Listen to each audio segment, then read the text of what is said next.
भारत और चीन के बीच पूर्वी लद्दाख में पैंगोंग त्सो झील के दक्षिणी किनारे पर हालात बेहद गंभीर होते जा रहे हैं। चीन के पश्चिमी थिएटर कमांड ने आरोप लगाया है कि 7 सितंबर को उसके सैनिक बातचीत के लिए गए थे और वहां उन पर भारतीय सैनिकों ने गोलीबारी की। चीन का आरोप अगर सच है तो करीब 45 साल बाद यह पहला मौका है जब दोनों ही देशों के बीच गोली चली है।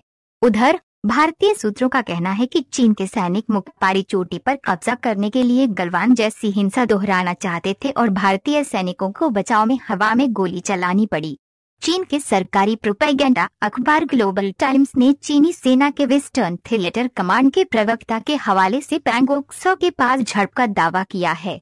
ग्लोबल टाइम्स ने लिखा, भारतीय सेना ने पैंगोंग त्सो झील के दक्षिणी छोर के पास शेनपाओ की पहाड़ी पर एलएसी को पार किया। भारतीय जवानों ने बातचीत की कोशिश कर रहे पीएलए के बॉर्डर पेट्रोल से जुड़े सैनिकों पर वार्निंग शॉट फायर किए, जिसके बाद चीनी सैनिकों को हालात काबू में करने के लिए कदम उठाने पड़े। पीएल के वेस्टर्न थिएटर कमांडर के प्रवक्ता झांग शुई ने भारत पर आरोप लगाते हुए कहा, भारतीय पक्ष ने द्विपक्षीय समझौतों का उल्लंघन किया है। इससे क्षेत्र में तनाव और गलतफहमी बढ़ेंगे। ये एक गंभीर से उकसावा है। झांग ने आगे कहा, हम भारतीय पक्ष से मांग करते हैं कि खतरनाक कदमों को रोके और फायरिंग करने वाले शख्स को सजा दे। साथ ही भारत यह सुनिश्चित करे कि ऐसी घटनाएं दोबारा न हो। पीएलए के वेस्टर्न कमांड के सैनिक अपने कर्तव्यों का पालन करेंगे और राष्ट्र की क्षेत्रीय संप्रभुता की रक्षा करेंगे। गलवान की हिंसा को दोहराना चाहते थे चीनी सैनिक। उधर भारतीय सूत्रों का कहना है कि पीएलए के सैनिक गलवान जैसी हिंसा को दोहराने के फिराक में थे। हथियारों से लैस चीनी सैनिक शेनापाओ गौड़पाओ पहाड़ी की तरफ बढ़े। यह चोटी थाकोंग और स्पांगुर गैप के बीच में स्थित है। भारतीय सेना ने चीन की नापाक हरकतों का जवाब देने के लिए 29-30 अगस्त को इसी इलाके में जोरदार कार्रवाई करते हुए सभी प्रमुख चोटियों पर कब्जा कर लिया था।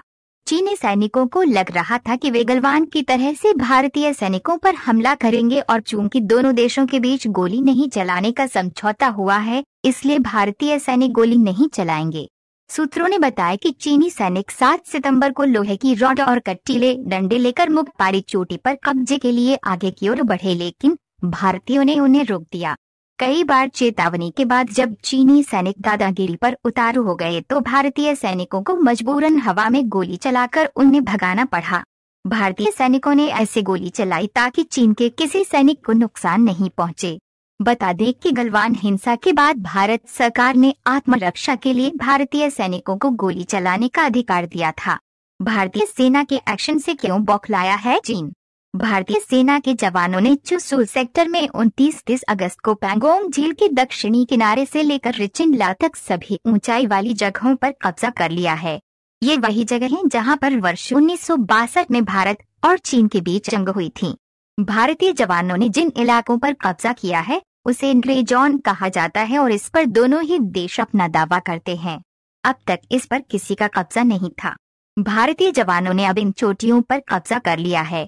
इससे चीन बुरी तरह से बौखला गया है। दरअसल भारत के सैनिक अब चीन के बेहद अहम मोल्डो सयबेस और स्पांगुर झील पर पूरी तरह से नजर रखने की स्थिति में आ गए हैं। भारत के सैनिक चीन की किसी भी हलचल को आसानी से पकड़ ले रहे हैं। इससे चीन बौखला गया है। इससे पहले चीन का ऊंचाई वाले इलाकों पर कब्जा था, लेकिन भारत के एक्शन से स्थिति बदल गई है। भारतीय सैनिक जंग की सूरत में मोल्डो में स्थित चीनी सैन्य अड्डे को पलक झपकते ही तबाह कर सकते हैं। इससे चीन भड़का हुआ है। चीनी सैनिक लगातार कोशिश कर रहे हैं कि किसी तरह से भारत को ऊंचाई वाले इलाकों से हटाया जा सके। माना जा रहा है कि 7 सितंबर को भी चीनी सैनिक भारतीय इलाके में घुसपैठ कर रहे थे और भारत के जवानों को हवा में गोली चलानी पड़ी।